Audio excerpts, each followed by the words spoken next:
زندگی میں گمان، سوچ، اپنی نفسیات کو ہمیشہ اچھا رکھے.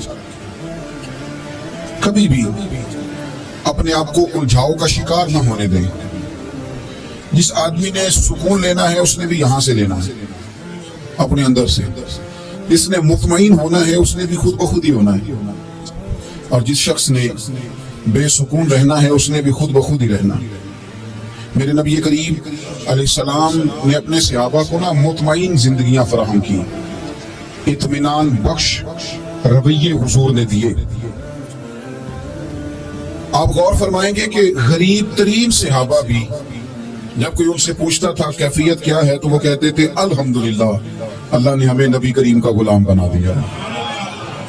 اب ہم خود اپنے آپ کو اتنا نفسیاتی طور پر کمزور کر لیتے ہیں، سوچ سوچ کے کہ فلانا بڑا ہو گیا ہے میں چھوٹا رہ گیا ہوں، فلاں آدمی آگے نکل گیا میں پیچھے رہ گیا ہوں. یہ چیز انسان کو کمزور کرتی ہے. انسان اگر یہ تصور کر لے کہ جو میرے حق میں بہتر تھا میرے رب نے مجھے عطا کر دیا ہے، اسے سکون نصیب ہوتا ہے، پھر نفسیاتی مسائل ختم ہوتے ہیں. بڑے بڑے سمجھدار لوگوں کو کالا جادو ہو جاتا ہے، اور بڑے بڑے عقل مند لوگ ہوتے ہیں جن کی بھابھی انہیں نظر لگا دیتی ہے. بڑے بڑے سمجھدار لوگ ہوتے ہیں کہ جن کی دکان کے آگے کوئی تعویذ پھینک جاتا ہے. بڑے سمجھدار لوگ ہیں لیکن وہ چھوٹی چھوٹی باتوں سے اتنے کمزور ہو گئے کہ سام سے ڈرتے ڈرتے رسیوں سے بھی ڈرنا شروع کر دیا. رسیوں سے، وہ جی میں صبح کل چل رہا تھا تو میرے پیچھے کوئی چل رہا تھا تو میں نے کہا سایہ ہوگا آپ کا، کوئی ساتھ چلتا ہے. ایک حدیث ہے ترمذی شریف کی، اسے یاد کر لیں، بڑا نفع دے گی. میرے نبی کریم علیہ السلام نے فرمایا اگر ساری دنیا مل کے بھی تیرا نقصان کرنا چاہے تو جب تک رب کی مشیت نہ ہو تیرا نقصان ہو نہیں سکتا. ختم ہو گئی بات، باہر آ جائے اس چیز سے. اور فرمایا سارے زمانے کے لوگ مل کر تیرا نفع کرنا چاہے تو جب تک اللہ نہ چاہے وہ تیرا کوئی نفع کر نہیں سکتے. نقصان بھی اللہ کی مشیت پہ ہے، نفع بھی اللہ کی رضا پہ ہے. تو پھر آپ بلا وجہ لوگوں کو دیکھ کر ٹینشن کیوں لیتے ہیں؟ پریشانی کاہے کی ہے؟ آزمائش کس بات کی؟ اپنے آپ کو سکون دیں، اپنے آپ کو مطمئن کریں، کہیں رب بڑا ہی مہربان ہے، اس نے جہاں اچھا سمجھا ہے وہاں اس نے مجھے رکھا ہے. اپنے ذہن کو اطمینان دیں، سکون دیں. میرے نبی کریم علیہ السلام کی پوری حیات مبارکہ میں آپ کو شکوہ نہیں ملے گا کہیں بھی. حضور یتیم پیدا ہوئے، کتنی دفعہ آپ کو کتابوں میں ملتا ہے کہ حضور روئے ہوں کہ میرا باپ ہوتا تو ایسے ہوتا، میری اماں ہوتی تو ایسے ہوتی. ہم روز نہیں روتے. نبی کریم صلی اللہ تعالی علیہ وسلم نے اپنی زندگی ساری آزمائشوں میں گزاری. کہیں آپ کو محسوس ہوتا ہے کہ نبی کریم صلی اللہ علیہ وسلم کسی کے پاس بیٹھے اور فرمایا آؤ میں تمہیں اپنے دکھ سناؤں؟ ہمیں تو مسئلہ بن گیا ہے، ہم لوگوں نے اپنے آپ کو غیر مطمئن بنا لیا. ہم ان ساری چیزوں کی ڈیمانڈ کرتے ہیں جو ہمارے مالک نے مناسب نہیں سمجھی ہمیں دینی. ہمیں اپنے آپ کو مطمئن کرنا چاہیے، سکون میں رکھنا چاہیے. اگر آپ تھوڑا سا اپنے آپ کو سکون دیں، اطمینان دیں، کہیں الحمدللہ، اللہ تبارک و تعالی جہاں جس کو چاہتا ہے وہاں اسے بٹھا دیا کرتا ہے. پھر ہم لوگوں کا منصب چھیننا چاہتے ہیں، حسد کرتے ہیں، بغض پیدا ہوتا ہے، عداوت پیدا ہوتی ہے، نقصان ہوتا ہے. فطری طور پر جو صلاحیت اللہ نے دی ہوتی ہے ہم کو بھی زنگ لگ جاتا ہے، زنگ لگنے لگتا ہے ان سب چیزوں کو جو اللہ نے اپنے فضل سے ہمیں دی ہوتی ہے. تو بات کو یاد رکھیں، زندگی میں آپ مطمئن ہو جائیں کہ رب کریم نے جو دیا ہے وہ کمال ہی دیا ہے، کمال ہی. حضور کی ایک زوجہ محترمہ تھی تو ان کے ہاتھ ذرا لمبے تھے، مومنوں کی ماں. بعض خواتین نے ان سے کہا کہ لمبے ہاتھوں والی، ہم بنا لیتے ہیں نا یہ بھی بات کہ اس کا ناک موٹا ہے تو اس کی آنکھیں چھوٹی ہیں تو اس کے کان بڑے ہیں تو اس کے ہاتھ کیسے ہیں. تو کہا لمبے ہاتھوں والی. تو پریشان ہو گئی. نبی کریم علیہ السلام تشریف لائے، کیا ہوا؟ عرض کی یا رسول اللہ مجھے لمبے ہاتھوں والی کہتے. تو حضور فرمانے لگے یہ پریشان ہونے والی بات ہے کہ خوش ہونے والی بات؟ یا رسول اللہ کیا مطلب؟ فرمایا تو کہہ کہ رب نے لمبے ہاتھ اس لیے دیے ہیں تاکہ میں سخاوت زیادہ کر سکوں.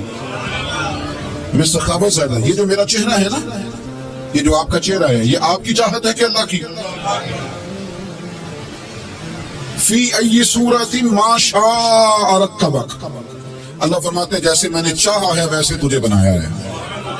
تو اگر میرا موٹا ناک، میری چھوٹی آنکھیں، میری بڑی آنکھیں، میرے چپٹے کان، یہ میرے تو نہیں، یہ تو میرے رب کی چاہت ہے. مجھے اپنے موٹے ہونٹوں سے نفرت کرنی چاہیے کہ اللہ کی چاہت سے پیار کرنا چاہیے؟ مجھے اپنے کالے رنگ پر پریشان رہنا چاہیے کہ رب کی چاہت پر مجھے پیار آنا چاہیے؟ اللہ کی چاہت پر پیار کر، یہ چاہت ہے اللہ کی، یہ چاہت ہے تو اللہ کی چاہت سے محبت کر۔ تو پریشان ہو رہا ہے فلانے کا رنگ ہو رہا ہے تو میرا کالا ہے، فلانے کا مکان بڑا ہے تو میرا چھوٹا ہے، فلاں بڑی گاڑی میں کیسے بیٹھ گیا؟ بھئی اللہ نے چاہا تھا بیٹھ گیا، اللہ نے میرے لیے سائیکل پسند کی ہے، مجھے الحمدللہ کہہ کے سائیکل پہ بیٹھنا چاہیے، اس نے پسند کی ہے، اس کی رضا ہے کہ میں یہاں رہوں۔ تو ایک بات تو یہ ہمیشہ یاد رکھیں کہ آپ اپنے آپ کو مطمئن کریں، زندگی میں سکون دیں۔ نفسیاتی طور پر ہم بڑے ڈسٹرب اس لیے ہیں کہ ہم بے سکون رہتے ہیں جان بوجھ کے، وجہ ہی کوئی نہیں، لیکن جب تک زندگی ہے اللہ نے زندہ رکھنا ہے، اور جب وقت آ جانا ہے تو پھر کوئی ہمیں بچا سکتا، تو ٹینشن کس بات کی، ڈپریشن کس بات کا؟ ایک بات۔ دوسری بات یہ کہ دوسروں کی نفسیات کا بھی تھوڑا تھوڑا خیال کریں۔ ہم پتہ کیا چاہتے ہیں؟ سارے میرے مطابق چلیں، پھر نفسیاتی مسائل پیدا ہوتے ہیں۔ میرے ساتھ اگر 100 بندہ پیار کرتا ہے تو ان کے مطالبے الگ الگ ہیں۔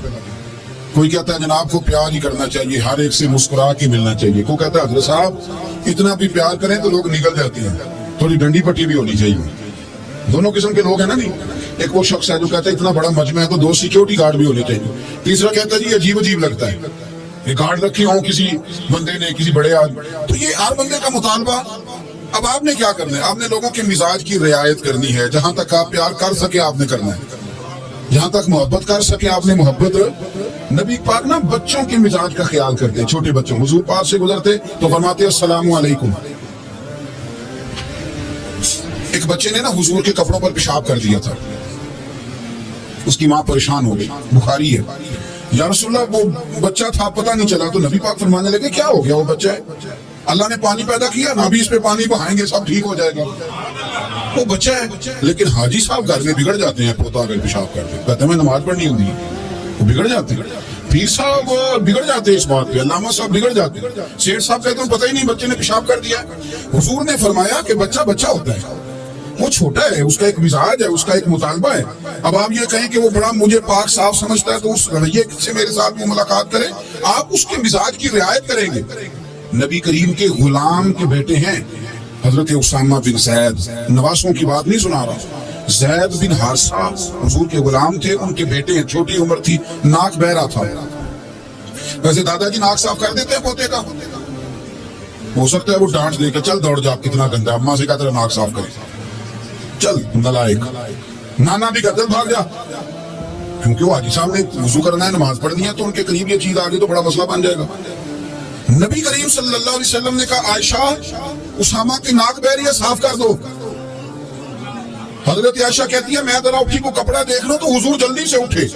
ایک روایت تو یہ ہے کہ حضور نے ناک پوچھ دیا، دوسری میں کہ نبی پاک قریب پہنچ گئے۔ جناب عائشہ کہتے ہیں میں نے ہاتھ پکڑ دیا، میں نے کہا حضور کپڑا لینے گئی تھی آ گئی، کہتے میں نے اپنے ہاتھوں سے ان کی ناک صاف کر دی، ریڑھ صاف کر دیا۔ اللہ کے رسول گویا میری طرف دیکھ کے مسکرائے، حضور راضی ہوئے۔ بچے تو بچے ہوتے ہیں، بچے تو بچے ہوتے ہیں۔ اب آپ کو بچہ حاجی صاحب مانے، پہلے نمازی صاحب مانے، آپ کو پہلے بچہ جو ہے وہ بڑا سیاح مانے، سمجھدار مانے، عقل مند مانے، پیر صاحب مانے، چھوٹا بچہ تو وہ نہیں مان سکتا۔ آپ اس کی نفسیات کے مطابق اس کے ساتھ چلیں، آپ رویہ وہ رکھیں کہ وہ بچہ ہے، وہ چھوٹا ہے، اس کا حضور بچوں کے پاس سے گزرتے تھے تو انہیں سلام کہتے تھے، آپ بھی کہتے ہیں، آج سے کہیں گے، حضور گزرتے چھوٹے کہتے ہیں السلام علیکم۔